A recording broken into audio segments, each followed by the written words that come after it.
It's possible. So I think what we saw very clearly early in the pandemic is when we cut rates to zero and promised to keep them there, you had a lot of price growth build into the market that went beyond what fundamentals would suggest, right? So that is like by definition froth.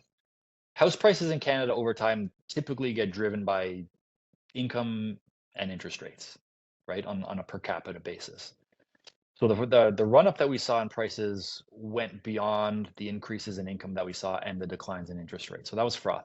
That's been partly cleaned out right now, but from an affordability perspective, you don't see it yet because those rates are still high.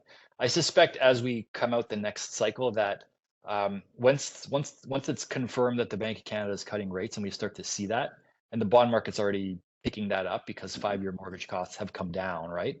That's helping affordability incrementally. It's just going to take some time to scrub out a lot of that froth that we've seen. So it's not going to be an overnight return to affordability. And to the point of the question here, is there a possibility that the Bank of Canada cuts rates and the market kind of heats up again because everyone thinks prices are going to rise again? It's possible, and I think it's one area that the Bank of Canada is going to have to be very mindful of, uh, triggering another episode where the market starts to accelerate because there are inflationary consequences to that as well. I don't think we're going to get the same kind of run in house prices this time around, to be honest, but it's certainly a possibility that the Bank of Canada is going to be looking at.